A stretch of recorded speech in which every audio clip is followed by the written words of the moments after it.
Suite de la première leçon d'histoire en terminale. Le règlement du conflit après la Seconde Guerre mondiale. N'oubliez pas de vous abonner pour plus de contenu de ce genre. Après la Seconde Guerre mondiale, les puissances alliées ont mis en place un règlement destiné à reconstruire le monde, à empêcher le retour d'un conflit mondial et à punir les responsables des crimes commis. Tout d'abord, les vainqueurs ont cherché à rendre justice. Pour cela, ils ont organisé de grands procès internationaux, comme le procès de Nuremberg pour les dirigeants nazis, 1945 à 1946, et le procès de Tokyo pour les responsables japonais, 1946 à 1948. Ces tribunaux ont condamné des dirigeants pour crimes de guerre, crimes contre l'humanité et génocide, établissant pour la première fois le principe que les chefs d'État et les militaires sont personnellement responsables de leurs actes, même en temps de guerre. Ensuite, les pays vaincus, principalement l'Allemagne et le Japon, ont été placés sous contrôle des Alliés afin d'être profondément réorganisés.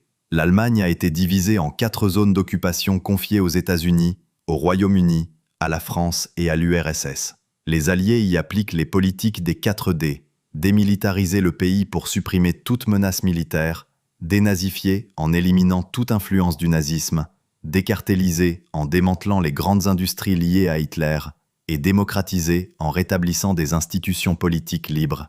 Le Japon, de son côté, est occupé par les États-Unis et adopte une nouvelle constitution démocratique en 1947, tout en perdant l'ensemble de son empire asiatique. Le règlement du conflit passe aussi par une nouvelle organisation territoriale et politique du monde. En Europe, les frontières sont modifiées. L'Allemagne perd des territoires et l'Europe de l'Est passe sous influence soviétique. En Asie, les territoires conquis par le Japon sont libérés et la Corée est divisée en 2 États, au nord communiste et au sud soutenu par les Occidentaux. Ces transformations marquent un profond rééquilibrage géopolitique. Enfin, pour prévenir de nouvelles guerres, les Alliés fondent en 1945 l'Organisation des Nations Unies, ONU. Cette institution a pour mission de maintenir la paix, de protéger les droits de l'homme et de favoriser la coopération internationale. Le Conseil de sécurité, qui regroupe les grandes puissances victorieuses, joue un rôle central dans la prévention des conflits. Ainsi, le règlement de la Seconde Guerre mondiale repose à la fois sur la justice,